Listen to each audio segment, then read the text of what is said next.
Hello students, how are you? Students, now we are going to discuss exercise question answer of class 6 CBSE Political Science Chapter 7 Urban Administration। इसके सारे exercise प्रश्न उत्तर को हम लोग देखेंगे और स्टडी करेंगे। तो चलो स्टार्ट करते हैं। The first question of this chapter is, why did the children go to Yasmin Khala's house? Answer: the children went to Yasmin Khala's house to know about that to whom did the lights on the streets belong and whom to pay the money for the light damaged by the children.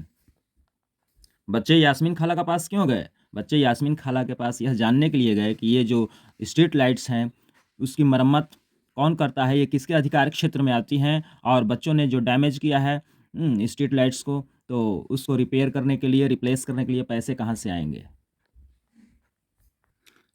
Next question is, list 4 ways in which the work of the municipal corporation affects the life of a city dweller.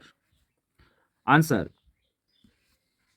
प्रश्न का अर्थ है कि ऐसे तरीके बताओ जिससे यह पता चलता है कि म्यूनिसिपल कॉर्पोरेशन के कामों से शहरी लोगों के जीवन पर प्रभाव पड़ता है। Answer: there are 4 ways in which the work of the municipal corporation affects the life of a city dweller are school facilities for students, disposal facility of garbage, supply of electricity and traffic control. Let's move on the question number 3, who is a municipal councillor? Municipal councillor क्या होता है, कौन होता है? Answer: in smaller town selected representatives of a ward is called a municipal councillor. छोटे शहरों में मतदान के द्वारा चुने गए वार्ड के छोटे छोटे एरिया के जनप्रतिनिधि को म्यूनिसिपल काउंसिलर कहते हैं।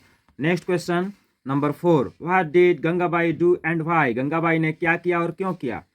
Answer: Gangabai mobilized women and went to the municipal commissioner, also with ward councillor, to protest because there were a lot of garbage scattered all over the street. If this remains uncollected, people could get sick. Gangabai ने महिलाओं को इकट्ठा किया और वो municipal commissioner के पास गई। इसके साथ ही साथ वह म्यूनिसिपल काउंसिलर के पास भी गई अपना विरोध जताने के लिए, क्योंकि कूड़ा कचरा इधर उधर गलियों में बिखरा पड़ा रहता था और उसको कलेक्ट नहीं किया जाता था, जिससे लोग बीमार हो सकते थे। इस वजह से गंगाबाई ने प्रोटेस्ट किया, अर्थात अपना विरोध किया, विरोध मार्च निकाला, विरोध जताया।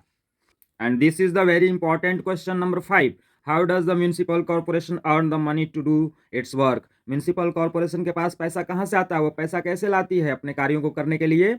Answer: the municipal corporation earns the money to do its work by collecting taxes for education and other amenities. Amenities means facilities. It collects property taxes and taxes on entertainment also.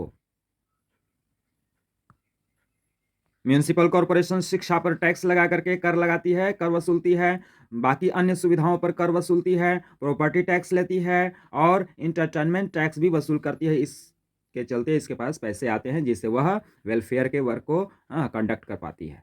Students, इस प्रकार से इस chapter से related सारे question answer, exercise question answer complete हुए। आप इसको अच्छे से मेमोराइज कर लेना। तब तक के लिए बाय।